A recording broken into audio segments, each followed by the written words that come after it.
address the more fundamental causes of why people get sick instead of literally or figuratively bypassing them, we find that we can have better health care available for more people at lower costs, and the only side effects are good ones. So, Dean, maybe we should send Washington to see you. Ryan Sester is the Renaissance Hotel Complex General Manager in Fort Lauderdale, Florida. So, Ryan, what brings you out here to the Coachella Valley today with us? Well, thank you, Ms. Clinton, and thank you, ladies and gentlemen, for allowing me to take part in this. I guess if there's a hierarchy and he's at the top, I'm kind of close to the bottom. Unless anybody needs hotel rooms in Fort Lauderdale, then they'll probably come see me. But I'm here representing an organization called HEI Hotels and Resorts. We are a privately held company. We have 45 hotels in 16 states and over 5,000 employees. And I'm going to kind of frame this, my brief 5 minutes, that I get to talk about access and healthy lifestyles by quoting one of the most difficult bosses that I've ever had. And we were out to dinner one night, and I presented him with all these great plans of how I was going to change a hotel, and he looked at me and said, "Ryan, change is great, and until it affects you." And it really sunk into me. You got to think about that. But to change shifts here, I'd like to take a completely unofficial poll. And yes, you will be judged by those around you, and I encourage my panel members to raise their hand as well. Is there anybody in the room here who had a professional athlete or a movie star as a hero growing up? I can see you through the lights. Trust me. I know you're there. All right. For all of us who raised our hands, we are completely different from the line-level employee in a hotel. I'm going to give you some global statistics. According to the Hotel Motel Lodging Association, the average education of a hotel employee is the 4th grade. According to Tufts University, 60% of all immigrants in the United States in gateway cities work in hotels. In addition, in a John Walker text entitled Supervision in the Hospitality Workplace, he indicates that we are the leading employer of minorities in the United States. Now, that's a pretty sobering fact. I'm not sure who really watches the CDC statistics every year, but last fall they came out with a statistic that African Americans lead the population in obesity at 49.5% of their population. This is closely followed by Mexican Americans at 40.5%.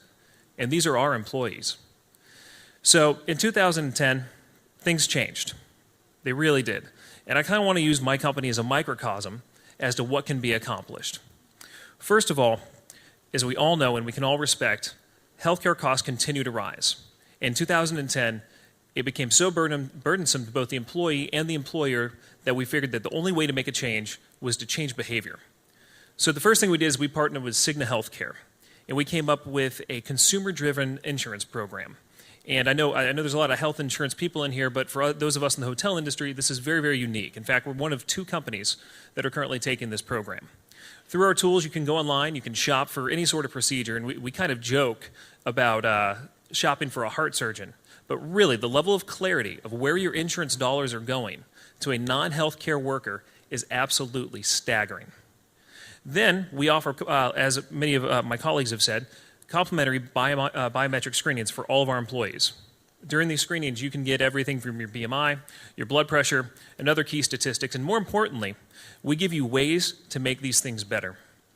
We offer something we call the Employee Assistance Program, and this is for life-changing events. And this is everything from legal advice to marital counseling to financial advice, anything we can do to help our associates. Because a happy and well and fit associate is more productive, and you get better bottom line results and long-term results.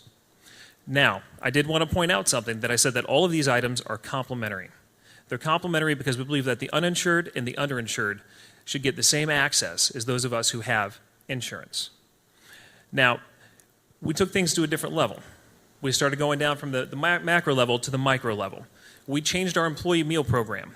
Simple things such as changing the plate size. We went from a 9.5-inch plate to a 7.5-inch plate. So less you can put on a plate, less you can eat. We've mandated more nutritious menus in all of our hotels. Now, I'm still trying to get my team to catch on to what quinoa actually is, but slowly but surely, I'm winning them over. So I'm painting a pretty rosy picture here, okay? I want to give you some aggregate results. But then, like I said in the beginning, things can be painful. So let me give you the good news, and then I'll give you the bad news. The good news is in our first year, we lowered the number of people with high cholesterol from 10% to 2.9% in our population. And in terms of high risk, and these are people that we consider to be people that would have a fatal disease, we lowered from 17% to 10%. And my favorite statistic at all is we lowered the number of smokers in our population from 20.5% to 10%. And this is all in the matter of a year. So, we're back in 2012, and the chairman of our company, a gentleman named Mr. Gary Mendel, who you'll hear from later today, attended the Clinton Initiative, and he actually came back to us and said, guys, we've done well, but I want a commitment to action, because that's what the Clinton Initiative is about. I want a commitment to action from each and every one of you as it relates to wellness. Now remember, we have 5,000 employees. I will tell you that to date, we have 1,200 commitments to action to wellness. Now this could be everything from losing 10 pounds to seeking psychiatric care when you need it. And again, we have the tools and resources available to get you there. So here's where things get really personal. When I was 12 years old, I actually saw my father experience his first heart attack.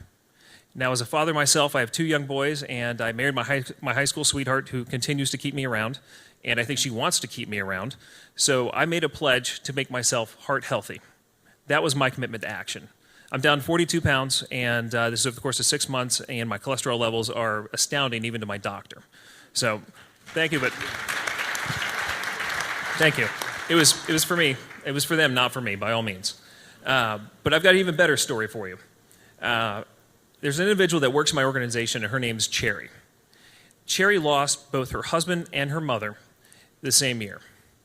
And I'm really quoting her in this. She followed in the following year, she spent it in bed drinking cheap Chardonnay and watching reruns of General Hospital. All right? So Cherry, for lack of a better term, was a mess when she came to us. Her commitment to Gary was that she would use every single one of the programs that was available through HEI to become a better person. All right? So to date, Cherry's off 3/4 of her medication. She's lost 50 pounds.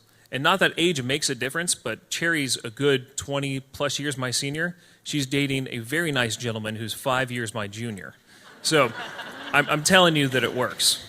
Well, So in the end, my job here was to tell you about the successes. But what I really wanted to do is I really wanted to challenge each of you to make a pledge or a commitment to action to make access to healthy lifestyles part of your workplace or organization. And if you can give me one story as good as Cherry's, it probably would have been worth your time. Thank you. thank you, Ryan. Andrea Thomas is the Senior Vice President for Sustainability at Walmart, another company I know that takes health and wellness very seriously for your employees, but increasingly